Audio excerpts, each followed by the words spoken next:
we're on day 8 of the Russian invasion. What's your analysis militarily of what we've seen so far? The plan probably on Russian side was to have a new blitzkrieg, new very speedy operation that would take over especially Kyiv and then paralyze military and political leadership of the country. It didn't happen. President Putin apparently miscalculated the will of Ukrainians to defend themselves, their determination, their toughness. Well, what can you explain from a military perspective of what's going on that's enabled the Ukrainians to ruin the Russian plan?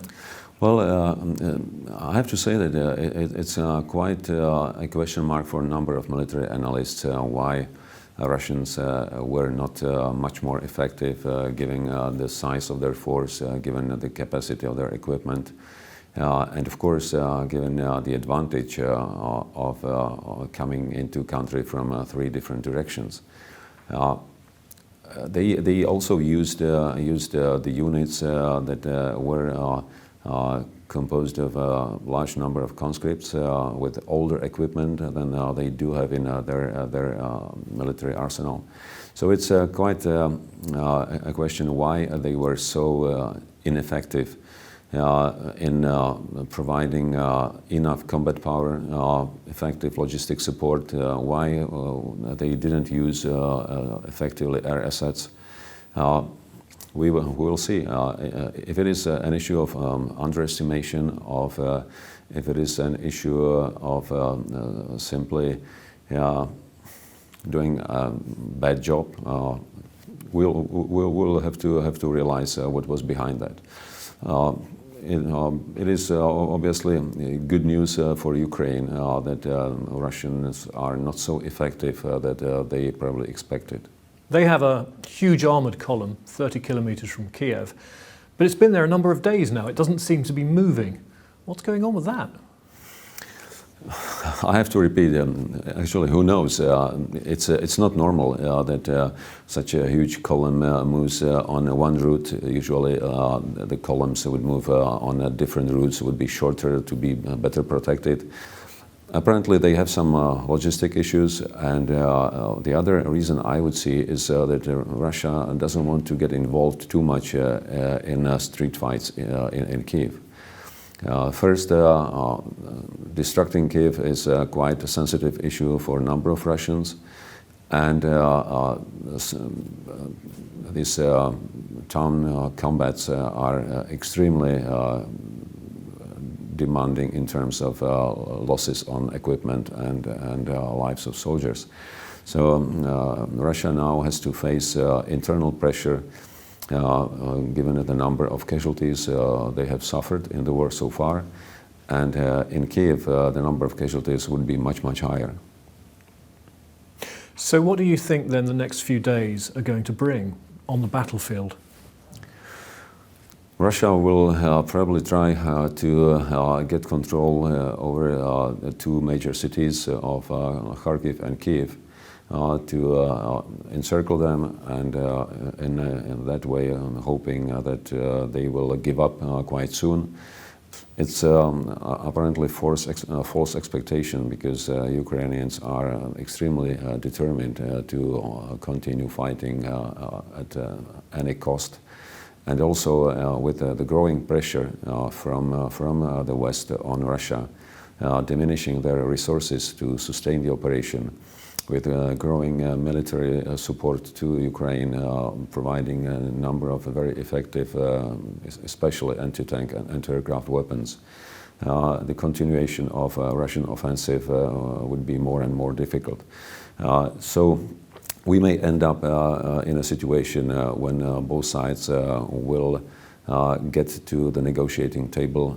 There are a lot of calls, certainly within Ukraine, but also to some degree outside of Ukraine, for NATO or for Western powers to declare a no-fly zone within Ukraine to help the Ukrainian armed forces.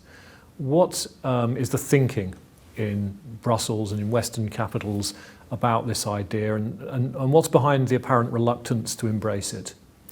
Once any individual country of NATO or NATO as an organization joins Ukraine in fighting Russians, it's in fact a declaration of war between Russia and NATO.